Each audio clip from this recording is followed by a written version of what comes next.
Well, it's a challenge. Before your time, Nick, Ken and I grew up where, we had the nightly news, 4 or 5 news broadcasts.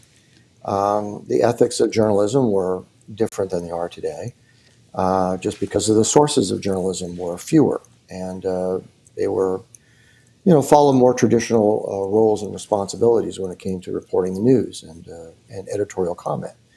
Well, today, the number of news sources, quote unquote, are endless. And it really confuses,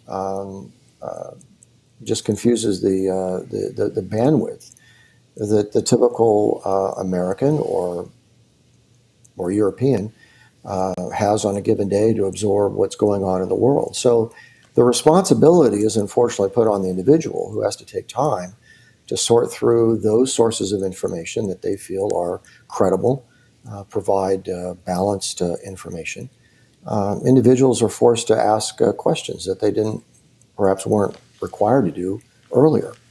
Um, we trusted the news before. We listened and we said, well, that's pretty much the way it is, and that's unfortunately just not the way it is today.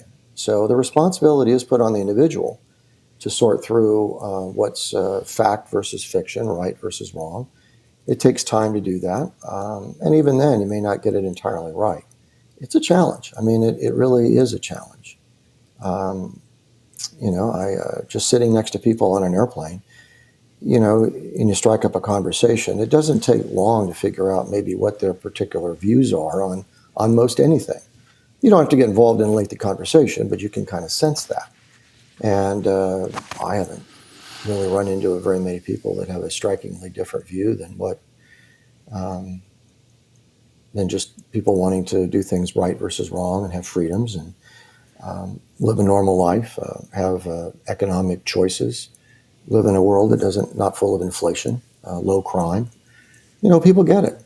People do get it, and you see them expressing themselves in the streets all over the world. But unfortunately, you won't necessarily see it on the evening news. How is that affecting business that's being done between nations? Oh, quite a bit. Oh, a lot. Um, the Those nations that are free market based, they really look at free trade, followed generally Western business practices. Um, those countries are continuing to move forward in a manner that's safe, it's positive. But the minute government gets involved, that's a problem. We see that in the UK. We're seeing that in the Netherlands. Just last week, there were over 30,000 Danish farmers taking to the roads with their tractors just to protest against very progressive regulations of which the public didn't vote for. I'm not involved in their politics, but you just see that business is affected when government regulation comes into play, especially when it's not approved by the electorate. Um, business does business business is largely controlled by regulations, and regulations are driven by public policy. And those governments that have very progressive, rather hard, for a lack of a better, more accurate term, rather liberal policies, business is constrained, and we're seeing that here in the United States, and that's why there's an overwhelming number of companies that were seeking to do business in the United States just 3 or 4 years ago are now exiting the United States and going to countries like Vietnam, Indonesia, um, even some African countries. They're going to Estonia, going to Romania, even Italy. So, where amazingly, the cost of doing business, the ability to do business is much easier. What steps can we take to counteract that, or can we? Well, I really have a lot of faith in people. Uh, Depending on the society that you're in, the population can be more reactive than in other countries. Here in the United States, we takes a lot longer for us to get motivated about causing some changes. But it does happen. And we have to rely upon the election cycle to drive that.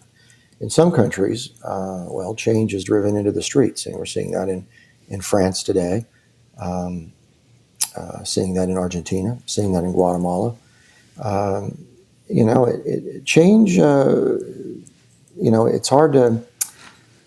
that's a hard question to answer. The United States is the third most populous country in the world, third largest country in the world, the largest economy in the world, the most diverse economy in the world. And we have probably the most diverse population in the world. So change in the United States is something that's kind of hard to put your finger on compared to maybe what it was in the 50s, the 60s, or maybe even the early 80s. You go to more cosmopolitan or more uniformly demographic countries, change is rather more predictable and follows more predictable lines. I think that in the U.S., we have to follow the electoral process. There are some people have doubts about that process today, which causes some other interesting challenges. So I think the next year to 2 years should be rather interesting to see how the United States moves forward with perhaps reeling in the arm of government. Well, it sounds like Ken had something to say as well. Hampton. Well, I can't imagine Ken not having something to say. Oh, my goodness. Well, in hearing you talk, several things came up. You were talking about the Netherlands and Sweden, and a lot of those problems are existing because of the green agenda, and they're trying to eliminate, accepted methodologies and fertilizers. We're having some of the same issues in the United States, and what I would like to know, Hampton, is this global agreement, if you will, between most of the organized countries to go green and to eliminate certain forms of fertilizer. Is that not going to impact our food production? And our food production, won't that impact the political scene? There's always a catalyst. There's always a cause and effect. And for in the particular case that you just raised, which is over in Europe, yes, green, more sustainable political policies have been driven very hard, and they've been well funded and created and sponsored for the most part. And it's just a matter of public record. It's not a theory, but it's driven by the World Economic Forum, the World Bank, the IMF, the European Parliament, which is not elected by the constituents of the European Union. And, it has a lot to do with control and with power. That's why you just see people and businesses taking a very strong right turn, wanting to see those changes reeled back in. It is going to affect food production. Part of that is a goal that's been put in place in black and white by organizations like the World Economic Forum and the IMF, even certain agencies within the United Nations. That affects.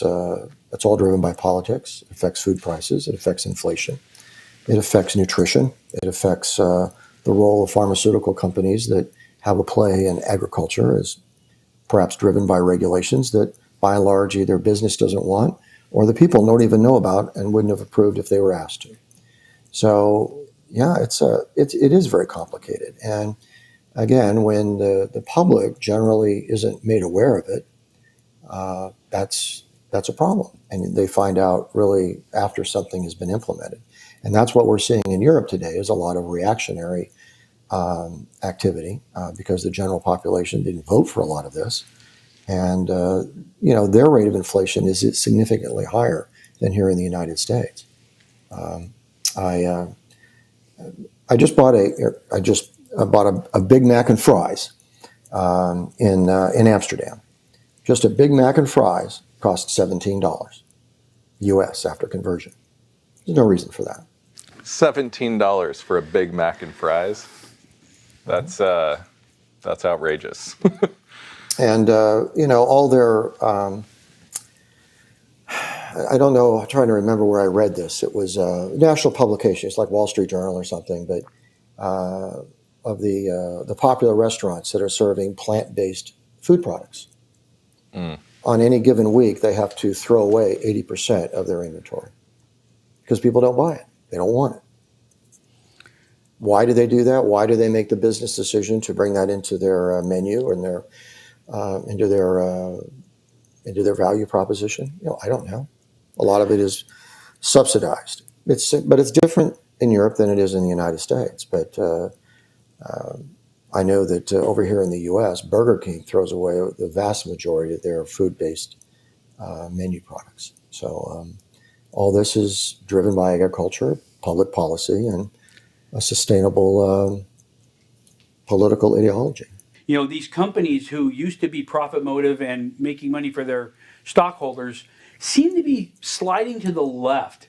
Now, do you think that is caused by the graduating classes from most of the elite colleges and their MBAs? They seem to all have a singular ideology, and they seem to be willing to take profit risk to make some of these changes. And I know there's been tremendous pushback in the market on some of those decisions, Target and some of the others coming to my mind. But give me you're an MBA. Can you please give me your position on that? How is the current education system and college systems, how are they driving this problem?